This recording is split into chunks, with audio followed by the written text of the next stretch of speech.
इतने किरदार निभाते हुए थक जाती हूँ, इतने किरदार निभाते हुए थक जाती हूँ, ज़िंदगी तुझको मनाते हुए थक जाती हूँ। इतने किरदार निभाते हुए थक जाती हूँ, ज़िंदगी तुझको मनाते हुए थक जाती हूँ। मैं वो शब्ज़ाद हूँ जो रात में जागे जागे, मैं वो शब्ज़ाद हूँ जो रात में जागे जागे, रात की उम्र घटाते हुए थक जाती हूँ। एक मतला और दो शेर अर्ज़ करती हूँ। टूट कर जब भी बिखर जाती हूँ मैं, टूट कर जब भी बिखर जाती हूँ मैं, और थोड़ी सी संवर जाती हूँ मैं। टूट कर जब भी बिखर जाती हूँ मैं, और थोड़ी सी संवर जाती हूँ मैं। एक ये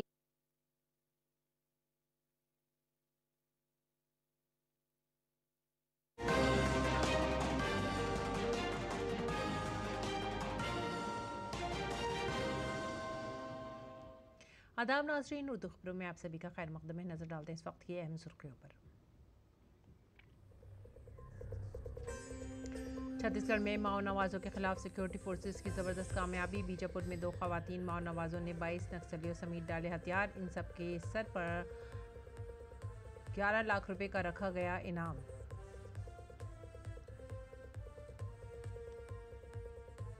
कर्नाटक के सरकारी टेंडर्स में मुसलमानों के रिजर्वेशन पर आरएसएस के जनरल सेक्रेटरी दत्तात्रेय होसबले ने मजहब की बुनियाद पर रिजर्वेशन को गैर आइनी करार दिया। औरंगजेब पर उठने वाले हंगामे पर होसबले ने कहा, हमलावर जैसी जहनीत वाले लोग मुल्क के लिए खतरा।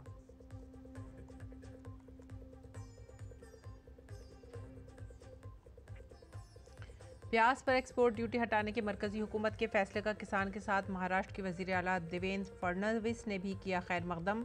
कहा, इस बार मुल्क में प्याज की पैदावार 227 LMT होने का है अंदाज़ा।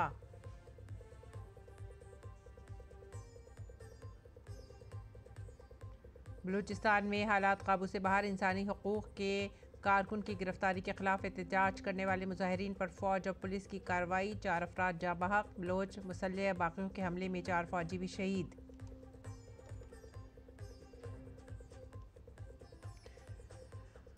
IPL के आज के पहले मैच में राजस्थान रॉयल्स ने टॉस जीतकर बल्लेबाजी करते हुए सनराइजर्स हैदराबाद ने की तेज शुरुआत।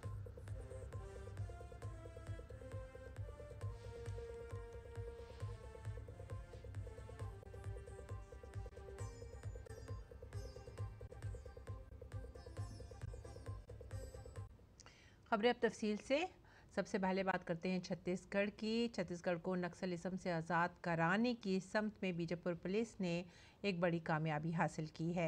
बीजापुर में 2 खवातीन नक्सलाइट समेत 22 नक्सलियों ने खुद सुपुर्दगी कर दी है। इन सब पर 11 लाख रुपए का इनाम था। हथियार डालने वाले नक्सलियों में तेलंगाना स्टेट कमेटी और आंध्रा ओडिशा सरहद के अरकान शामिल हैं। छत्तीसगढ़ की बहाली की पॉलिसी और सिक्योरिटी फोर्स कैंपों के क़याम की वजह से नक्सलाइट मुसलसल हथियार डाल रहे हैं। इस पॉलिसी के तहत अब तक 107 नक्सलियों ने खुद सुपुर्दगी की है, जबकि 143 नक्सलियों को गिरफ्तार किया गया है। शासन की जो रात पुनर्वास नीति और आत्मसमर्पण की नीति के अंतर्गत लगातार जिला बीजापुर में नक्सलियों और उनके समर्थकों के द्वारा उनके नक्सल संगठन के धारा से विमुख होकर के, उनके मुंहभंग होकर के लगातार इसमें आत्मसमर्पण किया जा रहा है और इसमें लगातार पुलिस और केंद्रीय पुलिस बल के द्वारा प्रयास किया जा रहा है। इसी क्रम में आज कुल 22 नक्सलियों के द्वारा आत्मसमर्पण किया गया है। इसमें AOB के सदस्य, इसके अलावा प्लाटून मेंबर्स और तेलंगाना स्टेट कमेटी मेंबर्स इत्यादि कुल 11 लाख के इनामी नक्सली हैं। और कर्नाटक हुकूमत के मुसलमानों को सरकारी ठेकों में 4% रिजर्वेशन देने के फैसले पर जारी बहस के दरमियान RSS के सरकार्यवाह दत्तात्रेय होसबले ने इतवार को कहा कि आइन मजहब की बुनियाद पर कोटे की इजाज़त नहीं देता। उन्होंने ये भी कहा कि इस तरह के तहफ़्फ़ुज़ात हमारे आइन साज BR अम्बेडकर के उसूलों के ख़िलाफ़ हैं। RSS के आला तरीन फैसला साज इदारे ऑल इंडिया प्रतिनिधि सभा के आखिरी दिन यहाँ नामा निगारों से खिताब करते हुए होसबले ने कहा कि बाबा साहब अम्बेडकर के तैयार करदा आइन में मज़हब की बुनियाद पर रिजर्वेशन को कबूल नहीं किया गया है। जो भी ऐसा कर रहा है वो हमारे आइन के बानियों के ख़िलाफ़ है। उन्होंने ये भी निशानदही की कि साबिक़ा गैर मुनक़्क़िम आंध्र प्रदेश और महाराष्ट्र की तरफ से मुसलमानों के लिए मज़हब की बुनियाद पर रिजर्वेशन नाफिज करने की साबिक़ा कोशिश को हाई कोर्ट और सुप्रीम कोर्ट ने नाकाम बना दिया था। Religion-based reservation is not possible. Backward class within that religion, it is there. Karnataka में है, महाराष्ट्र में बहुत जगह पर है. Backward communities within it. See, that is why religion-based reservation is not accepted in the constitution authored by Dr. Baba Saheb Ambedkar. Anybody who thinks of this, they are going against the wishes of the founding fathers of the constitution. राष्ट्रीय स्वयंसेवक संघ की 3 रोज़ा all India प्रतिनिधि सभा के आखिरी दिन संघ के जनरल सेक्रेटरी दत्तात्रेय होसबोले ने कहा कि संघ के 100 साल मुकम्मल होने के मौके पर खुद शनासी का मौका मिलेगा। उन्होंने मजीद कहा कि 100 साल मुकम्मल होने पर जश्न मनाने के बजाय माशरे के मफाद में काम करने का अहद करें। The 100th year definitely provides us an occasion, an opportunity to, number one, to introspect. Number two, to place our acknowledgement to the society at large. This is an occasion for us to rededicate ourselves to the cause of nation. Instead of calling it a celebration of 100th year, we shall take a resolve to do our work more meticulously, more qualitatively. We are part and parcel of this society. We are not away from this society. Samajwadi party के राज्यसभा रुकन रामजी लाल समन के राणा सांगा के दिए हुए बयान पर सियासत गर्म हो गई है। आगरा में ऑल इंडिया हिंदू महासभा के कारकुनों ने उनका पुतला जलाकर एहतजाज किया। इस दौरान एसपी राज्यसभा के रुकन रामजी लाल समन के खिलाफ भी शिकायत दर्ज कराई गई है। अखिल भारत हिंदू महासभा ने कहा है कि अगर शिकायत की बुनियाद पर 24 घंटे के अंदर मुकदमा दर्ज नहीं किया गया तो हिंदू महासभा सड़कों पर एहतजाज करेगी। उन्होंने कहा कि उनके बयान से करोड़ों हिंदुओं के जज्बात को ठेस पहुंची है। महाराष्ट्र के नागपुर में 17 मार्च के तशद्दुद के बाद मुख्तलिफ इलाकों से कर्फ्यू मुकम्मल तौर पर अब ख़त्म हो गया है। 22 मार्च को जुज़वी नरमी के बाद पुलिस ने सूरत हाल का जायज़ा लिया और आज दोपहर 3 बजे मुतासरा इलाकों से तमाम पाबंदियां हटाने का फ़ैसला किया। हफ्ते के रोज़ जोन 3 के तहत आने वाले इलाकों से कर्फ्यू मुकम्मल तौर पर हटा दिया गया, जिसमें पचपाउली, शांतिनगर और लकड़गंज पुलिस स्टेशन की हदूद शामिल हैं। ताहम मसर नौ जायजे के बाद हुक्काम ने 23 मार्च को कोतवाली तहसील, गणेशपीठ और यशोधरा नगर से बाकी तमाम पाबंदियां हटा दी हैं। कर्फ्यू ख़त्म करने से मकामी लोग भी खुश हैं। कर्फ्यू हट गया, आज हमारे को बहुत अच्छा लग रहा है। हमारा शहर वापस से पुरानी जो परिस्थिति थी, पुरानी जो हमारी वो थी रोज की चाल चलन, उसी राह पे आ गया है। और हम प्रशासन का धन्यवाद करेंगे कि उनने बहुत अच्छी कोशिश करके हमारे शहर को जैसा पुराना वातावरण था वैसी हमारे शहर को लाके खड़े किया है। अभी बहुत अच्छा लग रहा है कि कम से कम अपने उसमें धंधा, पहले पूरा धंधा चौपट हो गया, धंधा ही नहीं हो रहा है, लोग परेशान थे बहुत ज़्यादा, पूरी दुकान बंद, लोग परेशान, बहुत प्रॉब्लम हो गए। अभी बहुत अच्छा लग रहा है कि चलो भाई गाड़ी चला सकते, 2-4-500 खर्चा कमा सकते, अपना घर चला सकते। आगे बढ़ेंगे अगली खबर की तरफ। भारत ने गुज़िश्ता एक दहाई में अपनी मईशत को दुगना करके दुनिया को हैरान कर दिया है। मुल्क की मजबूत इक़्तिसादी पॉलिसी और ढांचा जाती इस्लाहात की वजह से जीडीपी में ज़बरदस्त इजाफा हुआ है। भारत अब अमरीका, चीन, जर्मनी और जापान के बाद दुनिया का 5वां बड़ा मुल्क बन गया है। ये 105% की शरह नमू को ज़ाहिर करता है, जो कि अमेरिका जैसे 66% और चीन की 76% से ज़्यादा तेज़ है। भारत की जीडीपी 2015 में $2.1 ट्रिलियन थी, जिसकी 2025 तक बढ़कर $4.3 ट्रिलियन तक पहुंचने का इम्कान है। उन्होंने मजीद कहा कि ये तरक्की भारत को इस साल जापान और 2027 तक जर्मनी से आगे ले जाएगी। माहिरीन के मुताबिक यहाँ शानदार तरक्की make in India, digital India और प्रोडक्शन से मुंसलिक तरकीब PLI स्कीमों की बदौलत हुई है, जिसने सरमायाकारों के एतमाद को बढ़ाया है। मज़ीद बरा एक मजबूत स्टार्टअप इकोसिस्टम और IT सेक्टर की मुसलसल तरक्की ने इक़्तिसादी तरक्की को हवा दी है। भारत की तेज़ी से बढ़ती हुई मईशत आलमी सतह पर अपनी पोजीशन मजबूत कर रही है, जहाँ अमरीकी GDP 30.3 ट्रिलियन तक पहुँच रही है और चीन की 19.5 ट्रिलियन है। भारत की शरह नमू दीगर ममालिक के मुकाबले मजबूत नज़र आती है। मरकज़ी वज़ीर तिजारत और सनअत पीयूष गोयल ने गुज़िश्ता दहाई में भारत की GDP दुगनी होने पर सोशल मीडिया प्लेटफॉर्म X पर लिखा, आलमी तब्दीली हकीकी है। वज़ीर आज़म नरेंद्र मोदी ने पिछली दहाई में भारत की GDP को दुगना करने में कलीदी किरदार अदा किया है, जिससे भारत जल्द ही आलमी सतह पर तीसरी सबसे बड़ी मईशत बन जाएगा।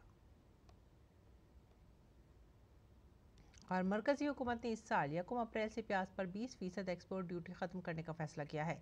Central board of indirect tax and customs ने कहा है कि उसने प्याज पर 20% एक्सपोर्ट ड्यूटी को सिफर करने का फैसला किया है। ये नोटिफिकेशन 1 अप्रैल 2025 से नाफिजुल अमल होगा। हुकूमत ने दिसंबर 2023 में मुल्क में इसकी बरामद पर पाबंदी लगा दी थी। बरामदी पाबंदी के बावजूद प्याज की कुल बरामदात माली साल 2023-24 के दौरान 17.17 लाख टन और माली साल 2024-25 में 18 मार्च तक 11.65 लाख टन रही। हुकूमत के मुताबिक माहाना प्याज की बरामद की मकदार सितंबर 2024 में 72,000 टन से बढ़कर जनवरी 2025 में 1.85 लाख टन हो गई। सार्फिन के उमूर की वजारत ने कहा है कि फ़ैसला किसानों को मुनासिब कीमतों को यकीनी बनाने और सार्फिन के लिए प्याज की कीमतों को कंट्रोल में रखने के लिए हुकूमत के अज़्म का एक और सबूत है। महाराष्ट्र के वज़ीर आला देवेंद्र फडणवीस और यहाँ के किसानों ने 1 अप्रैल से प्याज पर 20% एक्सपोर्ट ड्यूटी हटाने के मरकज़ी हुकूमत के फैसले का खैर मकदम किया है। इस माह महाराष्ट्र के बड़े बाज़ारों जैसे लासलगांव और पंपला गांव में प्याज की आमद में इजाफा हुआ है, जिसकी वजह से कीमतें भी नीचे आ गई हैं। महकमा ज़राअत और किसानों की बहबूद के मुताबिक भारत में इस रबी सीज़न में प्याज की पैदावार का तखमीना 227 लाख मेट्रिक टन है, जो कि गुज़िश्ता साल के 192 लाख मेट्रिक टन से 18% ज़्यादा है। ये प्रोड्यूसर मुल्क की प्याज की कुल सप्लाई का 70 से 75% हिस्सा है और इससे अक्टूबर-नवंबर में खरीफ की फसल आने तक मार्केट में इस्तेकाम बरकरार रहेगा। महाराष्ट्र के किसानों ने हुकूमत के फैसले का खैर मकदम किया है। केंद्र सरकार ने आज प्याज निर्यात पे जो 20% ड्यूटी थी वो हटाने का फैसला किया है। आज वैसा नोटिफिकेशन सरकार की तरफ से निकाला गया है। उसमें 1 अप्रैल 2025 से प्याज के निर्यात पर कोई भी ड्यूटी नहीं लगने वाली है। प्याज के ऊपर जो निर्यात शुल्क है वो हटाने के बाद एक तरफ से किसान को दिलासा मिल गया, उत्पादन खर्चा बढ़ गया और किसान को दाम नहीं मिल रहा था। इसलिए केंद्र सरकार ने जो निर्णय लिया है उसका हम उनका अभिनंदन करते हैं, क्योंकि किसान रात दिन मेहनत करता है, लेकिन उसको उसका जो मेहनत जो है उसका मेहनत का दाम नहीं मिल रहा था। महाराष्ट्र के वज़ीर आला ने 2027 में मुनक़िद होने वाले कुंभ मेले की तैयारियों का जायज़ा लिया और इसके लिए नासिक का दौरा किया। इस दौरान उन्होंने नासिक के त्र्यंबकेश्वर मंदिर में पूजा की। मीडिया से खिताब करते हुए उन्होंने कहा कि नासिक में 2027 के कुंभ मेले की तैयारियां ज़ोर शोर से जारी हैं, जिसमें नए सीवरेज ट्रीटमेंट प्लांट्स, रिहाइश, नामजद जगहें और पार्किंग एरियाज़ बनाने का मंसूबा है। महाराष्ट्र के वज़ीर आला देवेंद्र फडणवीस ने आज त्र्यंबकेश्वर ज्योतिर्लिंग में पूजा की और इंतजामिया के साथ सूरत हाल का जायज़ा लिया। फडणवीस ने यकीन दहानी कराई कि मास्टर प्लान को नाफिज करने के लिए फंड्स की कोई कमी नहीं होगी। वज़ीर आला ने मज़ीद कहा कि कुंभ स्नान के लिए त्र्यंबकेश्वर में लाखों अक़ीदतमंदों के आने की उम्मीद है। 2027 में महाराष्ट्र के नासिक और त्र्यंबकेश्वर में सिंहस्थ महाकुंभ का आयोजन होगा। इस आयोजन की दृष्टि से हम लोग लगातार बैठकें कर रहे हैं।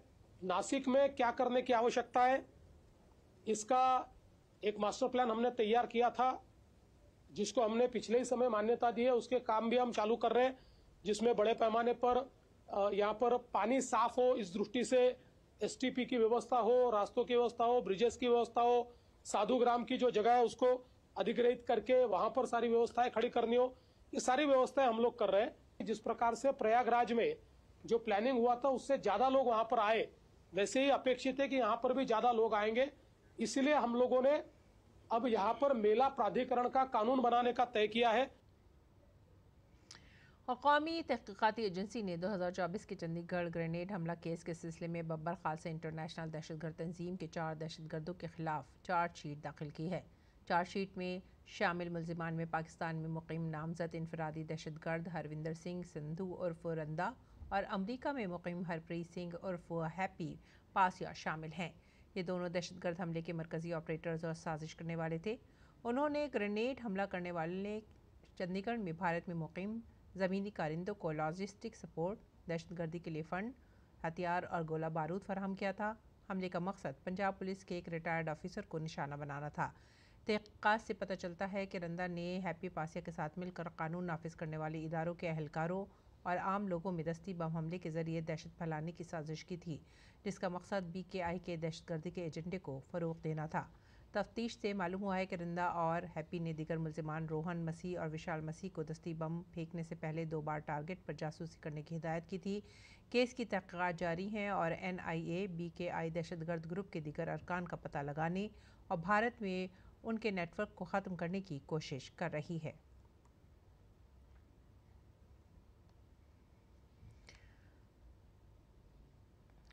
हीरो के मफरूर ताजिर मेहुल चोकसी को बेल्जियम में देखा गया है। बेल्जियम में होने की तस्दीक के बाद भारत ने बेल्जियम से मेहुल चोकसी की हवालगी की दरख्वास्त की है।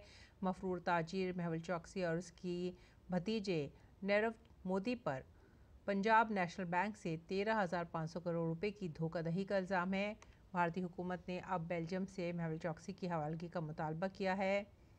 F रेजिडेंसी कार्ड हासिल करने के बाद वो अपनी बीवी प्रीति चोकसी के साथ बेल्जियम के एंट्रोप में रह रहा था, लेकिन अब वो इलाज का हवाला देते हुए स्विट्ज़रलैंड जाने का इरादा कर रहा है।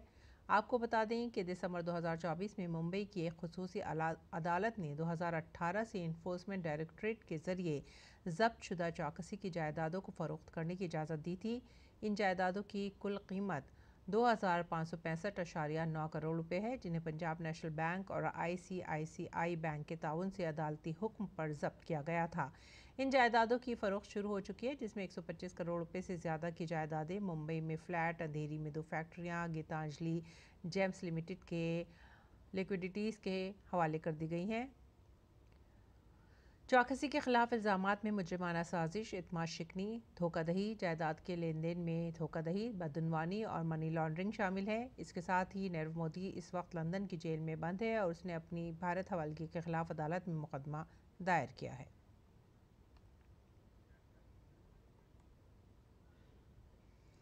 महात्मा गांधी से मुतालिक नवादिरात और दस्तावेज़ात नई दिल्ली के फिनिक्स सेटलमेंट ट्रस्ट की जानिब से गांधी डेवलपमेंट ट्रस्ट के ज़रिए सौंप दिए गए हैं।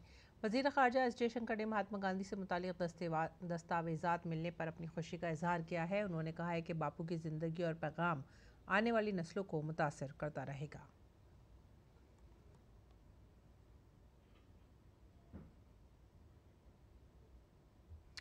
और मरकज़ी वज़ीर खेल मनसुख मांडविया उत्तर प्रदेश के लखनऊ में स्पोर्ट्स अथॉरिटी ऑफ इंडिया के ज़ेर एहतमाम फिट इंडिया संडे मूवमेंट में शामिल हुए। उनके साथ उत्तर प्रदेश के वज़ीर भी शामिल हुए। उत्तर प्रदेश के वज़ीर गिरीश चंद्र यादव भी वहां पर मौजूद थे। इस मौके पर मनसुख मांडविया ने साइकिल को आलूदगी का एक हल बताया। उन्होंने ये भी कहा कि ये भी फिट रहने का एक फार्मूला है।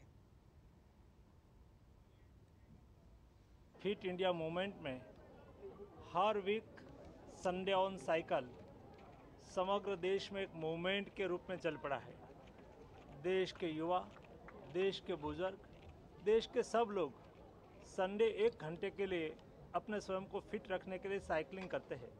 मैं भी आज लखनऊ में मेरे राज्य के साथी स्पोर्ट्स मिनिस्टर गिरीश यादव जी के साथ 1000 युवाओं के साथ लखनऊ में साइकिलिंग करके ओबेसिटी के अगेंस्ट साइकिलिंग करके अपने स्वयं को फिट रखने के लिए संदेश दिया है। साइकिल पोल्यूशन का सॉल्यूशन भी है। साइकिल फिट रहने का मंत्र है। और दूरदर्शन भवन में DD न्यूज़ वॉकथन का इनेकाद किया गया। तकरीब में DD न्यूज़ के तमाम मुलाजमीन ने जोश व खरोश से शिरकत की। पेश है धीरज कुमार की ये रिपोर्ट।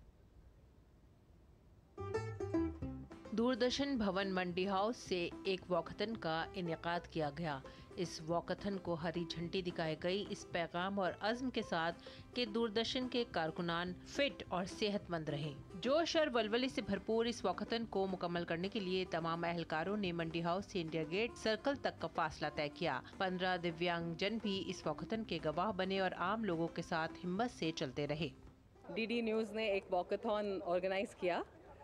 माननीय प्रधानमंत्री का जो फिट इंडिया का आह्वान है उसको देखते हुए हमने सबने ये डिसाइड किया कि हम भी इसका एक हिस्सा बनेंगे।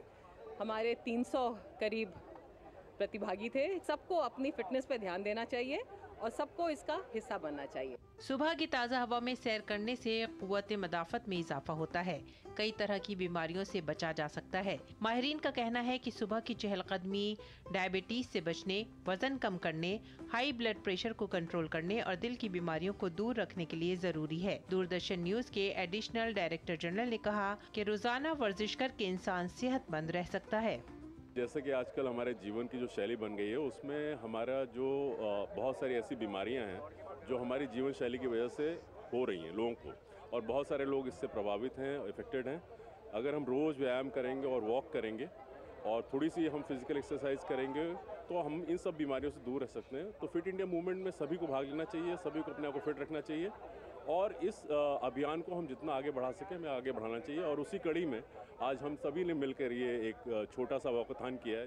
दिव्यांगों के लिए बनी तंजीमों स्वयं और आइडिया ने डीडी न्यूज वॉकथन में अपनी भरपूर शिरकत का मुजाहिरा किया, काबिल इरसाई भारत का फार्मूला दिया और हर शोबे में दिव्यांग जन को फरोग देने का अहद किया।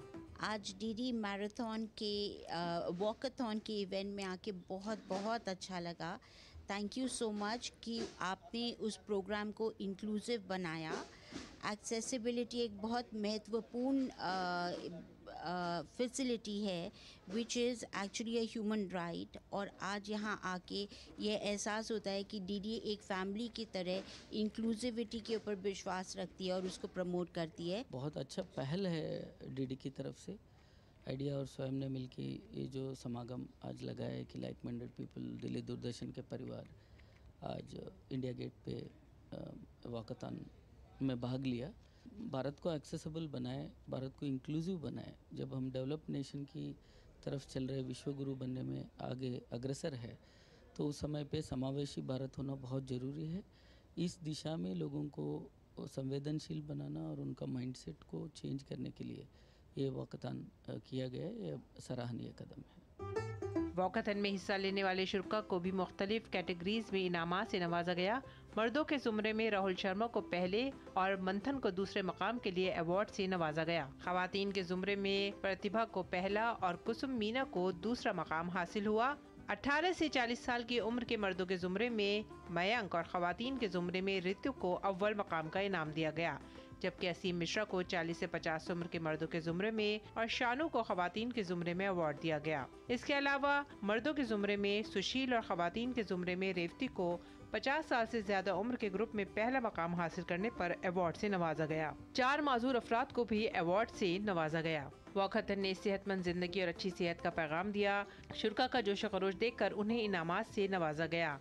देखिए, बहुत ही अच्छा प्रयास था वॉकथॉन। डीडी न्यूज़ के माध्यम से एकता, स्वास्थ्य और सामाजिक जागरूकता के बहुत ही अच्छा शानदार एक संदेश दिया है, और इस तरीके से कि किस तरीके से फिटनेस को हम और बढ़ा सकते हैं। और प्रधानमंत्री हमेशा कहते हैं कि फिटनेस की डोज आधा घंटा रोज, तो निश्चित तौर पे सबके लिए संदेश है कि अपने फिटनेस को हमेशा आगे रखें और हमेशा फिट रहें। बहुत अच्छा इनिशिएटिव था। हम दूरदर्शन भवन से पूरा इंडिया गेट का सर्कल पूरा किया, वापस इंडिया गेट आए। फिट रहने के लिए बहुत अच्छी इनिशिएटिव है। जो प्रोग्राम रखा बहुत अच्छा रखा है। जिसने एक्सरसाइज नहीं किया होगा, जिसने मॉर्निंग वॉक नहीं किया होगा, वही मॉर्निंग वॉक करने लग जाएगा। इस तरह के प्रोग्रामों के जरिए फिट इंडिया के मंत्र को पूरा करने का अहद भी किया गया। Bureau report, DD news. Bharat की आज़ादी की जंग में बहुत से बहादुर बेटों और बेटियों ने अपनी अजीम कुर्बानी दी। उनका नाम आज भी पूरे एहतराम और इज्जत के साथ लिया जाता है, लेकिन जिस एहतराम के साथ भगत सिंह, राजगुरु और सुखदेव का नाम लिया जाता है उसकी मिसालें कम हैं। ये आज़ादी के दीवाने अपनी आखिरी सांस तक अंग्रेज़ों के ख़िलाफ़ लड़ते रहे और दिल में आज़ादी का ख्वाब लेकर मुस्कुराते हुए फांसी पर चढ़ गए। जब इन मुहिब्बान वतन बहादुर बेटों को 23 मार्च 1931 को फांसी दी गई तो पूरे मुल्क में अंग्रेज़ों के ख़िलाफ़ गुस्से की लहर दौड़ गई। इन शोहदा की बरसी पर हर साल 23 मार्च को शहीद दिवस मनाया जाता है। खेल की खबरों में आईपीएल में आज 2 मैच खेले जाएंगे। दिन का पहला मैच सनराइजर्स हैदराबाद और राजस्थान रॉयल्स के दरमियान खेला जाएगा। राजस्थान रॉयल्स ने टॉस जीतकर पहले गेंदबाजी का फैसला किया। ताज़ा तरीन मालूमात के मुताबिक सनराइजर्स हैदराबाद ने 6 विकेट के नुकसान पर 286 रन बना लिए हैं। आईपीएल की तारीख में राजस्थान रॉयल्स और सनराइजर्स हैदराबाद के दरमियान अब तक खेले गए कुल 20 मैचों में से एसआरएच ने 11 मैच जीते हैं, जबकि राजस्थान रॉयल्स ने सिर्फ 9 मैच ही जीते हैं। दिन का दूसरा मैच चेन्नई सुपर किंग्स और मुंबई इंडियंस के दरमियान होगा। मैच भारतीय वक्त के मुताबिक शाम 7:30 बजे चेन्नई में शुरू होगा। चेन्नई सुपर किंग्स और मुंबई इंडियंस दोनों ही लीग की सबसे कामयाब टीमें हैं, जिन्होंने 5-5 टाइटल जीते हैं। मुंबई ने फाइनल में चेन्नई सुपर किंग्स को 3 बार शिकस्त दी है, जबकि चेन्नई सुपर किंग्स ने अपना पहला टाइटल 2010 में मुंबई को शिकस्त देकर जीता था। वैसे के साथ ही आप हमारी पूरी टीम को दीजिए इजाज़त। आदाब।